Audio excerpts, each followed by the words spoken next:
when it first arrived in our country. And up to now, it's one of the best dim sum restaurants we've tasted. Today, matatry natin ito sa kanilang OG restaurant in Hong Kong. Let's go! The most affordable Michelin-starred restaurant in the world. Yan ang Tim Ho Wan restaurant dito sa Hong Kong. Since 2010, consistent ang kanilang 1 Michelin star dahil sa high quality ng kanilang cuisine at masterful techniques sa paggawa nito. Today, we'll get a glimpse of how they make their famous hakao, straight from their OG master chef, Chef Tang, who's been with them since the very beginning. We have a rare opportunity of seeing our head chef live in action. What is our head chef doing now? So our head chef is now doing our famous shrimp dumpling. In Cantonese, it is our hakao. As you can see, the hakao is actually made up of a few components. The first one is really the skin, which is thinly handmade in this sense. Right after which, we would actually be putting in the shrimp fillings that is actually prepared fresh on a daily basis.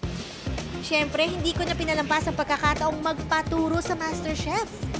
First thing is to make sure that the filling is in the middle of the skin and to actually fold it into half.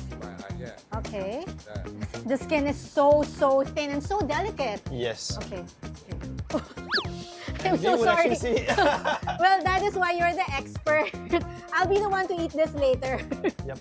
So I think one of the unique things about the hakao that we actually do is really apart from the skin, it's how we actually fold it to actually make sure that it's delicate and it does not fall out altogether. Tim Ho Wan has been part of the Michelin Guide for so many years already. How do you stay consistent? I think one of the things that we're actually very proud of is to take pride in the quality of the food that we actually do on a daily basis. So all our chef teams have actually all been well trained. Favorite natin sa Pinas ang kanilang hakao at char siu pao. And here in Hong Kong, marami pa raw bagong pwedeng matikman. In Hong Kong, we have actually started launching a couple of new products like the red rice roll with roselle sauce, and hopefully that is something that we would be able to bring to Philippines and the international markets very soon. Sheng, overall, Tim Ho Wan, would you say is a pride of Hong Kong? I think Tim Ho Wan, if we were to actually start with it, like what Chef Cheong has over here is the logo of Tim Ho Wan, and there's the red dot. In the red dot is actually written Hong Kong Meito, which is the taste of Hong Kong. Hong Kong is known as a culinary hub, especially when it comes to Chinese cuisine. So over and above doing our stores well, I think the responsibility for Tim Ho Wan is to make sure that we are able to bring the best of Hong Kong to the world. I have a question for Chef. Would you know like how many dumplings he can make in a whole day? 200幾籠，一籠4粒，800粒到1,000。 So 800 to 1,000, because what we actually do is like there's 4 hakao in 1 steamer, and we would actually be doing about 200 to 250 steamers per person a day. So it roughly adds up to about 800 to 1,000 pieces of hakao per person per day. 800 to 1,000 made with love and consistency. I am Yes. so excited to try all of these dishes because you know a Hong Kong food trip is not complete without a visit to Tim Ho Wan. So my stomach is ready. Ready na ako to taste the best of Hong Kong from their top dim sum resto. Steaming hot. The hakao I made a while ago versus the hakao that Chef made. That is why I'm a host and not a chef. Tingnan nyo kung gaano kanipis yung skin niya. Kitang-kita yung shrimp sa loob na medyo may orange color.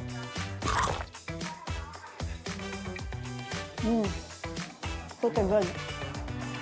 Sarap, guys. Masarap na mainit-init pa siya. Lasang-lasa kayong hipon. Very flavorful, very fresh. Let's try their signature barbecue pork bun. Yeah, oh my God! Ito po, mausok-usok pa! Let's try this.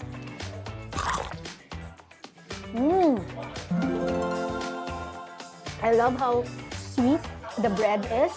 And then how warm, tender, soft the meat inside. Siyempre, palalampasin ba naman natin ang kanilang dishes na di pa natin matitikman sa Pilipinas? Guys, ang swerte natin kasi matitikman natin ang bagong dish nila na hindi pa nalalaunch sa Pilipinas. Ito ang red rice roll with roselle sauce. It's medyo darkish red color. And tingnan mo naman yung balat, glistening.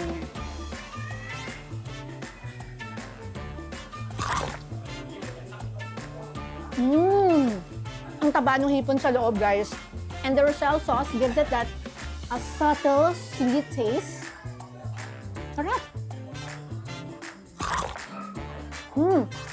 It is just like a mix of flavors. There's also an added surprise crunch inside. Panalo, guys. Abangan nyo ito sa Pilipinas. Let's try naman yung kanilang authentic Hong Kong milk tea.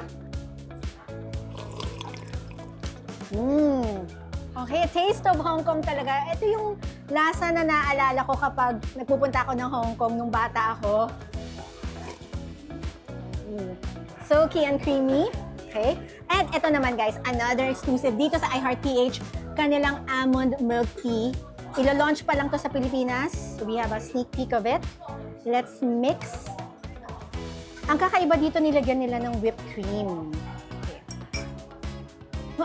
Ang bango, ah. I think a lot of kids would enjoy this. Lightly sweet, also still very creamy, also still very silky. And of course, i-pair natin yan with their steamed sponge cake.